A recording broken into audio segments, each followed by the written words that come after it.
What's funny is like I guess I never thought about like hazy versus clear as a deciding factor on whether or not something is good. Right. And so for me, it's like if I try something and I like it, then it's good, and that's as far as I ever got. Right. And then as that trend really started to pick up, people got really aggressive. So aggressive. Like so aggressive. So aggressive. What? And funny finger, actually funny finger. Are you a brewhead? I'm a brewhead. Are you a brewhead? I'm a brewhead. Y'all are brewheads? Yeah, we brewheads. So pour a glass of craft beer, we can do this. Yeah. What's good, y'all? This is C Certified Brewhead. And I'm Scott here, cold beer enthusiast. Welcome to episode 62 of BrewHeads podcast. And mate, we are still here in sunny San Diego, California. And we're at Coronado Brewing Company with Mark, head brewer, and Shawn, director of brewing operations. Boys, thank you so much for having us. Thanks for And having we us. also have Melody as well, the PR Melody. in the building, just off camera. Yeah, we'll get to you in a minute. Thank you guys all so much for having us. This is awesome. Well, thanks for coming. Yeah. Appreciate it. Your city is phenomenal. We love didn't it. know it was going to be this sick, this weather. I haven't seen palm trees or ocean for a long time, being up in Canada. Oh, you'll get plenty here. Yeah, no yeah, doubt. just happy for no reason. I don't know. It's really weird. Like, Big stupid feel like crown it's you're stickers around on there. I know it's amazing. So basically, yeah. So we want to really get into a bunch of stuff about you guys and what you do and the brewing process and like how you got into what you are, the brew itself. But I think we all have different beers, so we should definitely yap about that first. First things first. First things bit of that. first. What do you have? This is the Northeastern IPA, I believe it's called. Yeah. The North Island. North Island, that's it. 7.5%. Northeastern IPA. Anything you can tell us about this bad boy? We use the London 3E, so it should retain the haze a little bit. That's actually clearer than I would like it to be. A lot of really good hops, very heavy Citra Mosaic, Simcoe. Drawing a blank on the other ones now.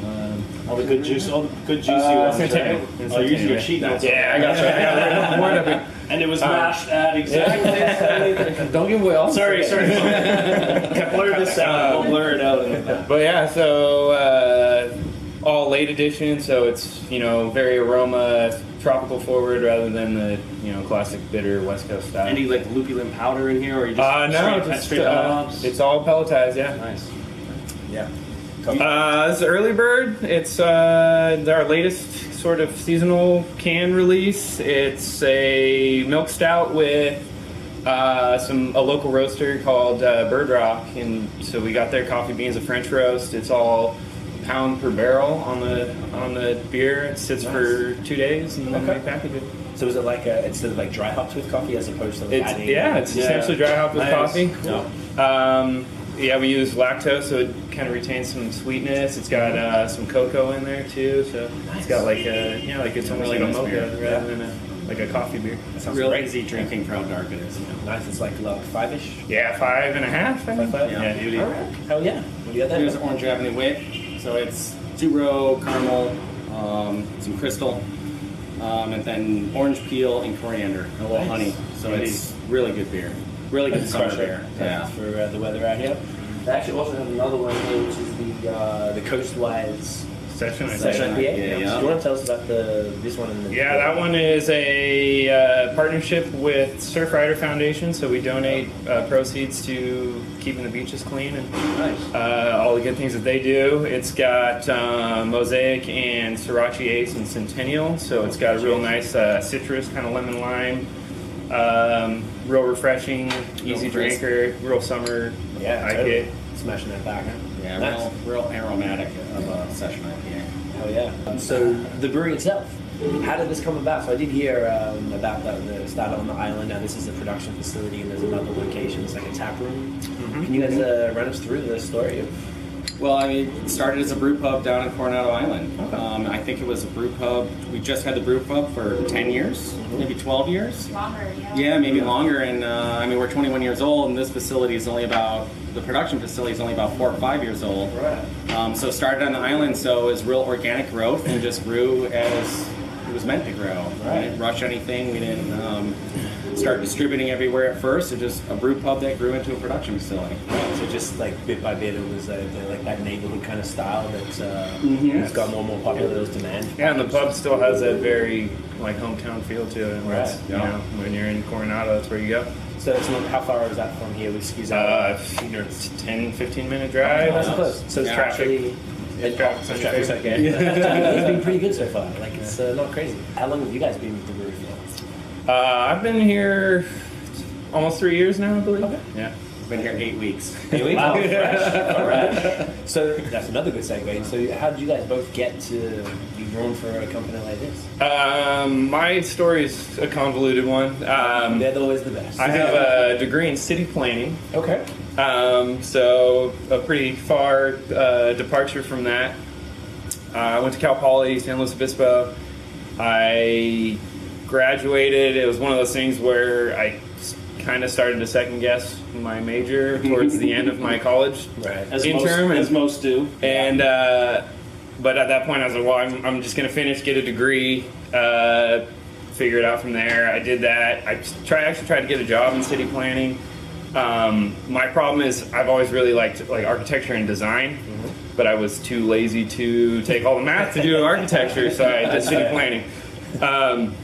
I want to do like urban design, which I came to found it's starting to catch on in the U.S. a little more, but it's more of a European concept. It's you know, like those open public spaces that you find in, you know, South America and Europe, and that's sort of what always got me excited, and you know, just like creating communal spaces.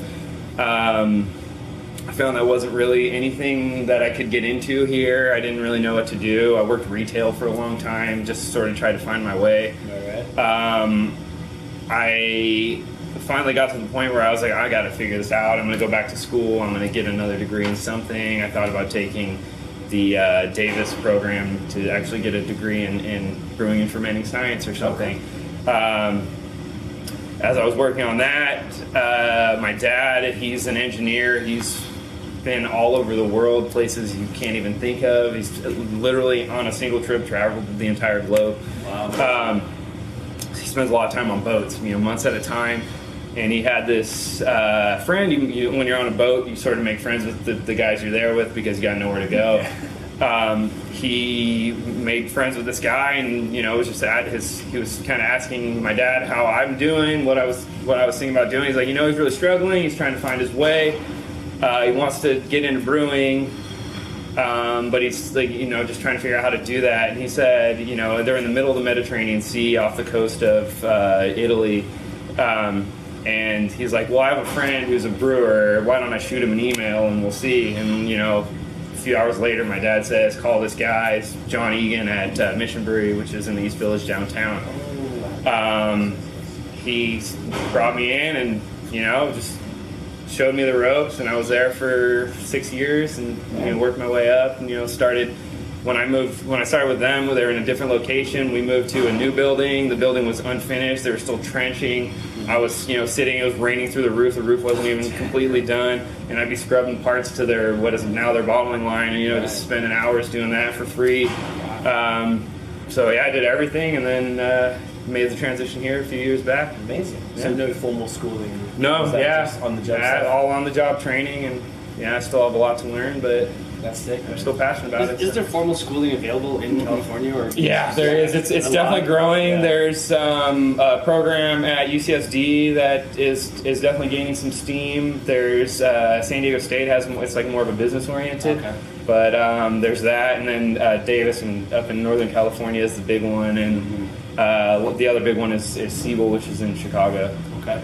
Yeah, it's 90% learn on the job, even if you go to those schools. Right, yeah. They give you the They basics. give you the then fundamentals, and you got to get your hands on the You stuff. come in and you learn everything once you get into it. What do you guys feel about the value of the school? Do you think it's more like, do you have a preference? Like, don't you waste your time, or is it more like I up think to the individual? you know. I think you could go either route. You could take the schooling helps. That gives you a foundation to work off of, and then you learn on the job. So I mean, I think you have an advantage if you take the school. Yeah. Yeah. Yeah, I mean, with now 140 breweries or whatever it is in San Diego, there's a lot of guys trying to get in this industry. There's a lot of people applying. There's a lot of people going to these programs.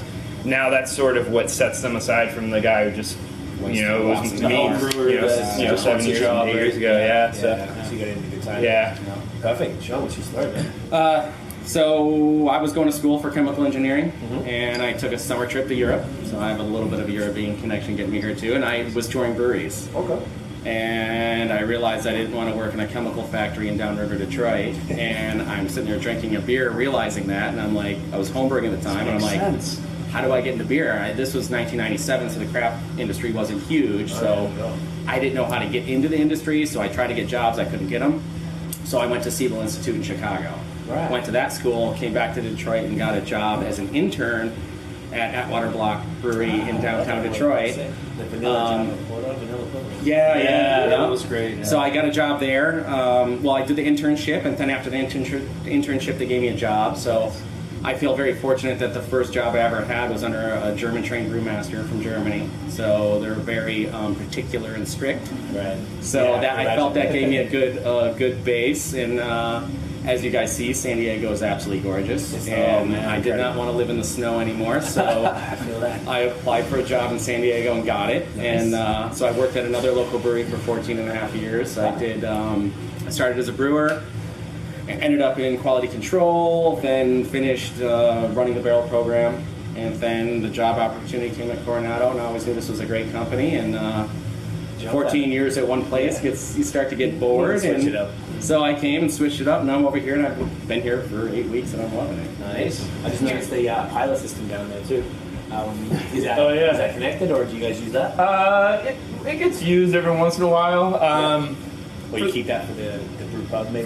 For the usually it's so hard to recreate a recipe on that just because the scale is so different. Imagine, yeah. It's a lot easier for us to make a 10-barrel batch and scale it to a 30-barrel batch. Yeah, I mean, that, like, for the most part, that gets used by the brewers and cellar guys and messing stuff. around, Come in on a Saturday, and it's just like their creative outlet. So they come in on their off day to Yeah, do their job for free. For free. Yeah.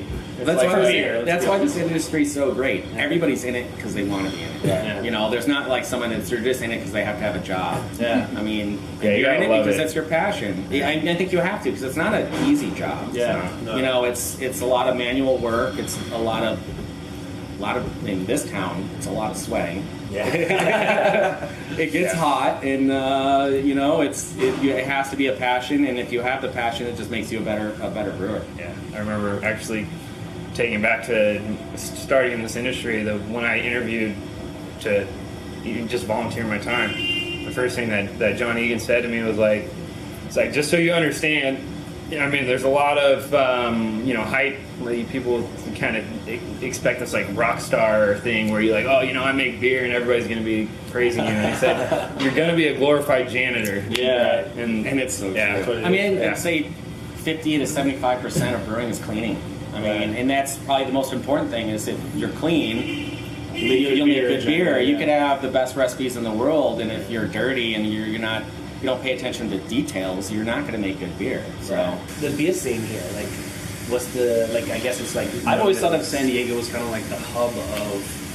this is where IPAs came from. I know there's the whole story behind IPAs, but this is what kind of modernized American IPA, and specifically the West Coast IPA, right? Which is everyone loves. I love them. And I really think it was a kind of a thing of self-medicating.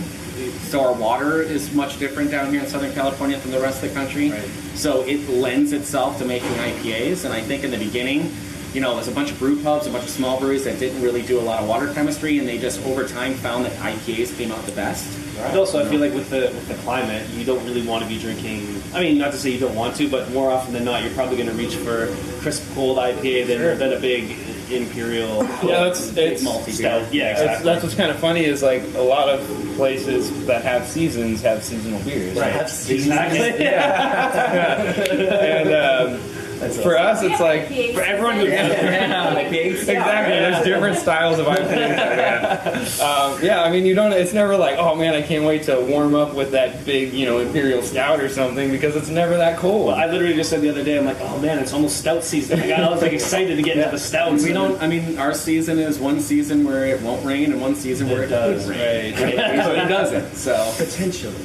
I was sort of surprised on that note that I've been here since only Wednesday, but gone pretty hard on the beers and like tried as much as I humanly could. And I found that unless I'm seeking it out, I don't know, because I'm a little not like lined up for 6 hours to buy it, but like I'm heavily into them because we had no access in Canada and I couldn't leave. So I was like trying to get my hands on as many as I can and to see. But I feel like there's been so many of the hazy type of beers here. I was a little surprised because it's from up there. So I was like, cool, we have access to that now through the one or whatever. But then come down here and I mean, I know there's something up north of it. There's a few breweries that specialize in it. But I was just surprised to see that, the volume of breweries. Yeah, I mean, you got to do what the customers want. The customers, even down here, want it. And I think every brewery is doing at least one.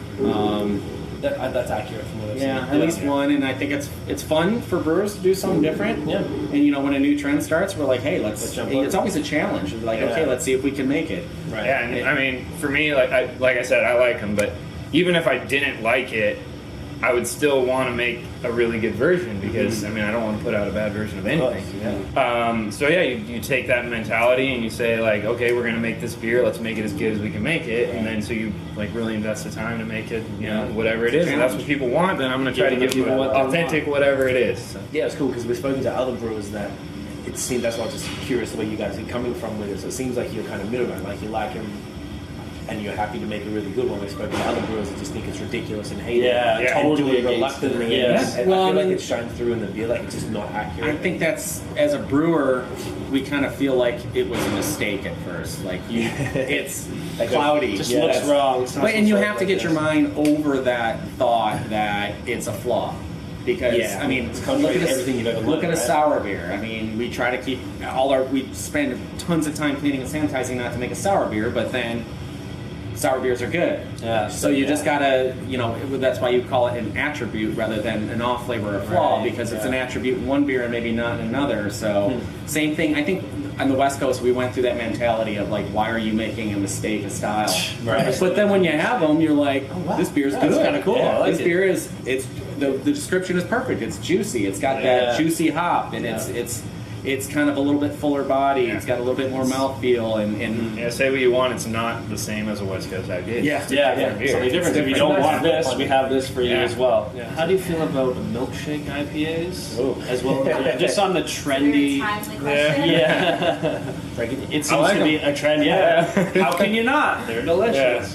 No, I like them. I think they're cool. It's, you know, for me at the end of the day, like I work in a production brewery, and my main job is to make sure I make a product that's consistent. I do, you know, we're doing the same thing day in and day out.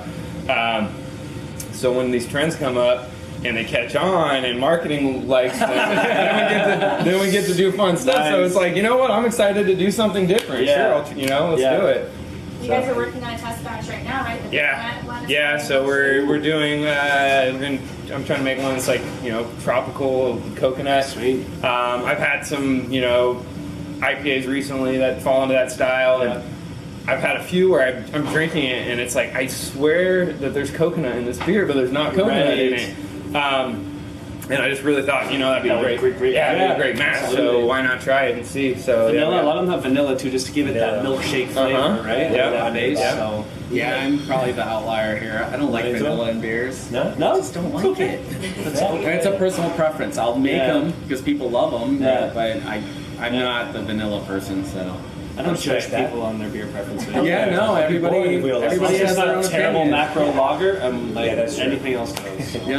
No, that's awesome. Good to know that you guys are doing that because I feel like there hasn't been as many out here. Would you say like? I feel like we see a lot more. We're going crazy up north, man. Everyone's making like Toronto. I haven't seen too many out here, so you know it's. I mean, maybe we're a little bit slower to catch on to trends because we're kind of rooted in our ways. I mean, you guys started a lot of trends. I feel like you started with the trend starters. Well, but you know, at some point we just try to perfect our craft of the West Coast IPA and just keep making them better and better and better and more aromatic. And we started pulling away from the bitterness. So I still think we have a lot of time to play in our own yard, I guess. Yeah, there's no rush. Good point. It's like good point. It's trends and cyclical and stuff, and the West Coast IPAs and everything. But you know, when you have the tasting room model is taken off, so now you got to fill 15, 20 taps, maybe 25 taps. So that gives us a lot more room to then go dabble in these beers. And since we have the pub, you know, he can make them down there, and he can do 20 beers in a month if he really wanted to. Right. So now, you know, we got to fill I don't know how many taps we have here at the tasting rooms, at 20, 25? 5. So we got a lot of tap handles to fill. Yeah. So now, any trend that comes along, we're gonna, like we said before, Give it a shot, right? Yeah, try to see how good you can do, and Yeah. it's like giving a challenge. Yeah. Here's a challenge to make this beer. Go out and make it. Yeah. Worst beer you've ever made. Oh, I know that right off. When people tend to do it, please break it down. I was just trying to have fun with casks, and I had a friend that made a hot dog beer, so he boiled. he homebrewed. He boiled hot dogs in the wort, and then ate the hot dogs and brewed the beer. So I'm like, being from the Midwest, and I want Coney Island, the whole relish, Coney Island, the hot dog with all. So I sure. ketchup, mustard. I put it all in. I put in mustard seed. I put in sun-dried tomatoes. Wow. And I'm like, if it works, I'll figure out how to bring the relish in. Sure. So we tapped the cask, and it was the worst ever. It was so disgusting. It was like DMS, diacetyl, things I don't even know what they were, and we all were just like, everybody looked at me. I'm like, yes, it's the worst beer you've ever had. And I have yet to taste worse. Oh my god. That's amazing. So Coronado beer doesn't work. Doesn't work. Try to do it, kids. Don't give up yet. Could be a hit. Have faith. I'm satisfied. I'm satisfied. Are you satisfied? I'm satisfied. Maybe we should start making this a regular thing. Double check satisfaction. Yeah. So there'll be a survey as we leave. Yeah. So, where can you find Coronado online? Where can people go and check you out? Is it On the social media? Coronado.com, I guess? At Coronado Brewing. At Coronado Brewing. I think She left. I know she would have been the one we were directing. Yeah, that was the total her question. I was like, damn. Yeah, I think we're on all social media. At Coronado Yeah, Brewing. so you Yeah. can find us there. We've got a website. It has all the links if you go to Everything there. Coronado Brewing. Cool. Fantastic. So if you're ever in San Diego, guys, please come through. This is we're at the production facility, but there's also the other tap room on the island. Yeah. Both sound fun. This is awesome. We're going to definitely kick it for a little bit downstairs. If you enjoyed the episode, chuck us a thumbs up on YouTube, hit subscribe down below wherever that might be. Follow us on social media at BAOS Podcast, and check out the long form audio like this on Apple Podcasts if you're not already listening to it, Mixcloud, Stitcher, all that nonsense. That's it, guys. Cheers. Thank you.